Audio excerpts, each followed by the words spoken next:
This will make you wonder what they're not telling us. Take a look at this. Turkey alerts citizens to risk of attack in the United States. That's right. We'll go over the details of that. And North Korea, which has nukes, calls the US pledge of tanks to Ukraine an unethical crime that they're very upset about and sides with Russia. And the World Health Organization updates their list of medicines to stockpile for nuclear emergencies. Yeah, and this comes just 24 hours after a major US general. If you watched my previous video, if not, I'll link you to the video here at the end. A major US general says that we will be at war at or before 2025 with China, who's basically allies with Russia. And, well, this comes after we sent the tanks, or basically we said, well, we will give the tanks to Ukraine to fight against Russia. And we have the U.S. House chairman of the Foreign Affairs agrees with him that we will be at war with Russia. You watch my past two previous videos. I'll link you to them here at the end of this video. But it kind of makes you wonder what's really going on behind the scenes and what they know that we don't know. And if you really start to look at all this and you really start to piece all this stuff together, it really makes you kind of wonder. So let's jump right in and I'll show you what is starting to be uncovered here. Thanks so much for liking and sharing these videos. And if you're new here, make sure to subscribe so you don't miss out. Here we go. Okay, so the country of Turkey alerts their citizens to risks of attacks in the United States and Europe on heels of Western warnings. So here's the details on this. Yeah, so Turkey warned its citizens on Saturday against possible racist attacks in the United States and Europe after its Western allies cautioned their citizens in Turkey about possible terror attacks. In two separate travel advisories, the Turkish Foreign Ministry recommended its citizens in the United States and European countries, quote, act calmly in the face of, I don't really want to say all this here, but you can see it here on the screen. And to stay away from areas where demonstrations may intensify. And we have had some of that, especially here with everything going on.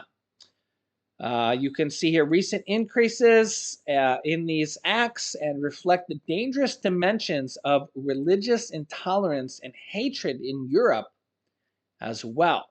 Several embassies, including Ankara, including those in the United States, Germany, France, and Italy, on Friday, released security alerts for their citizens in Turkey that flagged possible retaliatory attacks by terrorists against places of worship. This followed recent Quran burning incidents in Europe. Sweden's foreign ministry also advised its citizens in Turkey on Saturday to avoid crowds and demonstrations. Also, North Korea seems to be more upset with the US than ever and calls the US pledge of the new M1 Abrams tanks to Ukraine a quote unethical crime. North Korea calls it an unethical crime, and Washington's allegations that North Korea has provided arms to Russia are a groundless rumor to justify its own military aid to Ukraine. North Korea said the U.S. is working hard to supply such offensive weapons as main battle tanks to Ukraine at any cost, in disregard of the just concern and criticism of the international community. This is an unethical crime aimed at keeping the international situation unstable. North Korea says that the arms deal are a grave provocation that can never be allowed.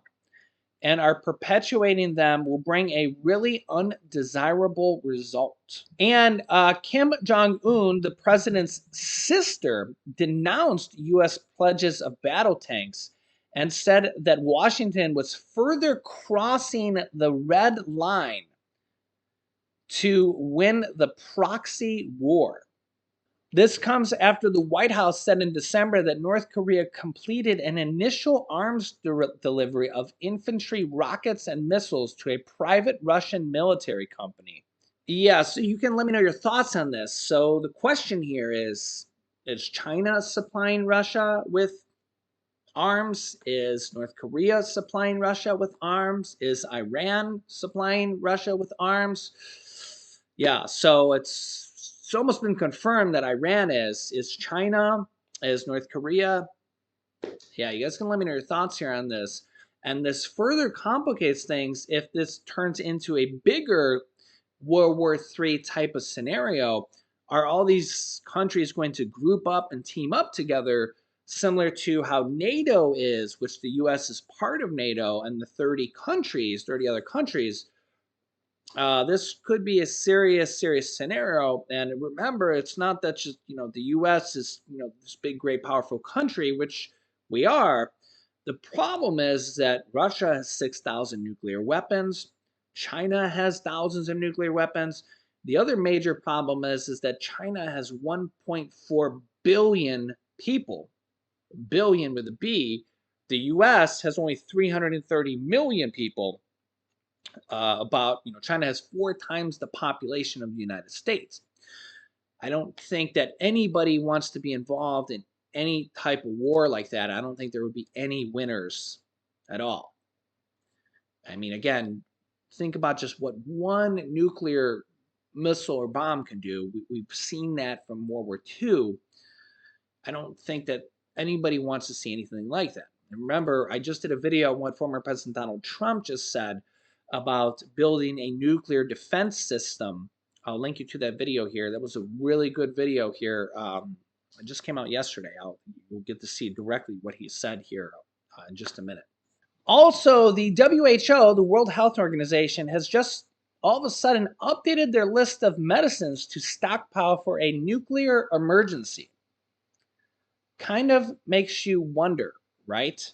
Yeah, so the World Health Organization on Friday updated the list of medicines and prescription drugs it recommends to treat exposure to radiology and nuclear emergencies for the first time since 2007. Maria Neira, the director of the World Health Organization's Department of Public Health and Environment, said it was important for nations and governments to have, quote, ready supplies of life-saving medicines that will reduce risks and treat injuries from radiation. In radiation emergencies, people may be exposed to radiation at doses ranging from negligible to life-threatening.